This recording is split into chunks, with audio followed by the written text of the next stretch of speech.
Welcome, my friends of the interwebs, and welcome to a garden update. I'm going to start the update on the zucchini and the cucumbers. They're over here. They're doing pretty decent. And then I've got some dill, because some of the cucumbers that I planted are pickling cucumbers. So I'm going to make pickles. That's the plan, at least. Then I've got some sweet basil, just a little bit. That's doing good. Then tomatoes, lots and lots of tomatoes. Row of tomatoes. This is my radishes, and radishes are typically the first crop to be harvested. In fact, you can consider this to be the first harvest of my garden of the year. I'm going to be picking most of these radishes over the next couple of days, and this guy here is going to end up in my salad tonight. Very nice. We got a row of beets, 2 rows of beets actually. The beets are doing good.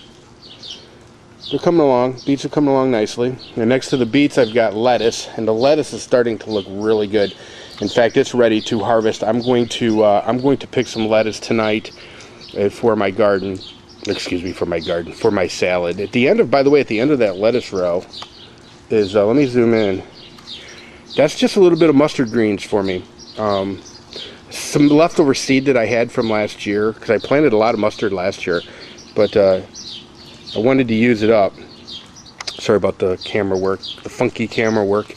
And then I've got spinach, some salad greens in between the spinach, and then beans. Now, the beans I did not purposely plant on this side of that fence. Unfortunately, those were leftovers from last year that I didn't realize, but they had planted themselves. When I did want to show you guys something in the garden, there's a lot of what a lot of people would call weeds. There is a channel called EatTheWeeds. Definitely worth checking out.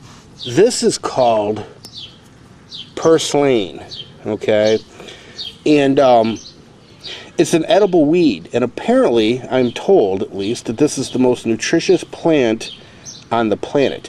Now, I do pick these and I add them to my salads, and they taste just fine. I do want to add the disclaimer, though: never eat anything that you cannot identify, because you could end up killing yourself. We don't want that. But purslane thrives in basically in disturbed earth, just like poke does. And so in your garden, if you let them go a little bit, you can actually harvest the purslane. It's excellent. So, okay, let me move on down a little bit here. I'll try to wide zoom you a bit. Okay, there's the spinach. I didn't do a long row of spinach this year, but I mixed some spinach with some salad greens. But I'm about to pick some of that baby spinach there. That's going to be added to my salad. Okay. Now I do have, I don't know if you can see it or not, peas. But it's going to be interesting this year, because a lot of all the beans on this side of this fence were all self-planted, just from leftover beans from last year. Word to the wise: try to clean up all your beans from that fall and get them out of your garden, or you're going to have them growing. I don't know how that's going to affect my peas this year, but I'll let you know a little bit down the road. Hopefully it doesn't have too big of a negative effect. Oh, I don't know if you guys can see this or not. I'm going to try to zoom in on it. There's a big fat radish. Yeah, the radishes are starting to look really good. Radish typically is the first thing you're going to harvest out of your garden. And if you notice how close I planted them to my tomatoes, the reason I did is because I know that they'll be picked and out of the way, and it'll give me a nice clear row behind the tomatoes to pick any tomatoes that I need. Okay. All right. Coming over here to the broccoli. Let me zoom in on some broccoli for you.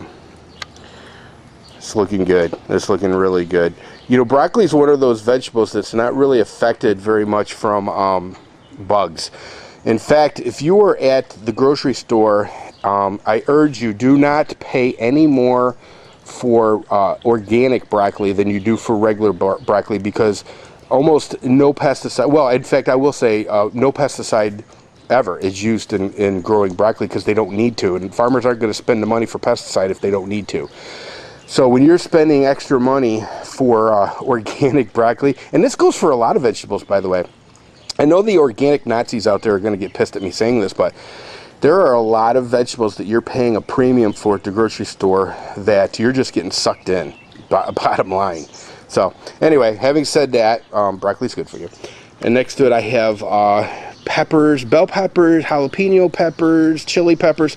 I had one of my subscribers asked me what do I do, or what do I do about the cross-pollination, you know, as far as planting, say, bell peppers next to jalapeno peppers. And all I can say is that I've always done that.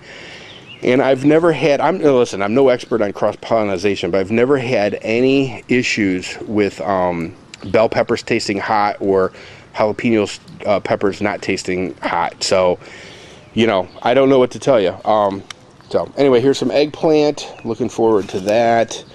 Oh, and here's some cauliflower. Let me zoom in. This is a little baby guy yet, but I love cauliflower. Good stuff. Looking decent. And of course, I've got a row of onions along the side here. Let's zoom in a bit here. These are just green onions. Some people refer to them as scallions, but for the most part, they're green onions. And then, of course, on this side of that fence, I have a lot of beans, tons and tons of beans, and different kinds. Looking forward to harvesting that, and a whole lot of purslane, or some people would say a whole lot of weeds. But I'll actually enjoy some of that purslane and reap the health benefits. And it's a free food. You don't have to plant it; it plants itself, which is really kind of nice. Now, what's interesting is the beans that have planted themselves are kind of a distance away from the fence, and you can see what you want your beans to do is you want the beans to grow up the fence. Okay, well, if you look at these beans over here, they're quite a distance away, and but what I'm going to try to do is get them to hook on in that direction. Should be interesting. They're starting to actually hook onto themselves a bit, but I don't think that's really going to be much of a problem. I don't know if anybody has any experience with that. Definitely let me know what you think. Okay, here's my mustard greens. I do love me some mustard greens. You know, the cool thing about, well, mustard and this lettuce is that, you know, you take it and you use I use kitchen shears to harvest it, and as long as you don't pull it out, you just cut it off, it'll grow back. So this lettuce is going to be giving me salads throughout the whole entire summer. I'll have so much lettuce, in fact, I'll be giving it away. So anyway, that's the garden update. I know that there are a lot of you who aren't into my garden videos. You'd rather see me shooting stuff, but let me tell you guys something, and I'm being very serious about this. You should learn to garden. It's one of the best gifts that we have. The ability to be able to grow our own food is priceless. And there may come a day when you're going to wish you had paid more attention to gardening videos on YouTube instead of shooting videos. Not that shooting's not important. You all know that I love my guns. You know I love to shoot. And you know what? From time to time, I even shoot some food. But for the most part, you know, gardening is a hugely important part of my life. And I wish you would, a lot of you would do it. Take it up. It's relaxing. It's really a great way to ease your stress. And there's just something, garden food tastes better. The food that you pick out of your backyard tastes a heck of a lot better than the food you will buy at the store. I guarantee you that. So, anyway, listen, well, I would do a quick couple of shout outs. One is to redcollargedeon. And Red is the perfect example of anybody can grow their own food. He lives in an apartment, and out back of his apartment, he's got a couple of grow boxes that have tomatoes in them. I mean, and nobody, you know, listen, nobody has an excuse. I guarantee you, if you got a balcony or a window, you can grow something. I don't care if it's a box with some herbs in your window. Grow something. And also Yankeeprepper, who has a really great garden, has chickens and stuff. Yankeeprepper's a cool dude. He's talking about getting off of YouTube, and I hope that doesn't happen, because I think he's one of the better YouTubers out there. I know there's some people out there that have some issues with Yankeeprepper, but I think that's their issues. There are plenty of people who have issues with me. So, but anyway, I hope Yankeeprepper stays. In fact, I tried to encourage him to become a partner. And I think the partnership kind of changed me, because I was ready to get off of YouTube too, but partnership kind of gave me an incentive to keep going. And it seemed like a whole lot less of a waste of time once you start receiving the Google gazillions. You know. Anyway, speaking of that, thanks to everybody who hooks me up with the money love. I much appreciate that. And if you guys aren't in my contest yet, check that out. I'm trying to give back. Trying to give a little money love back in that direction, in your direction. So good luck to those who are entered in that. And if you're not entered in that, definitely try to get into it. So anyway, I'm not going to make this any much longer, but just wanted to give you a quick update on the garden. Have a good one.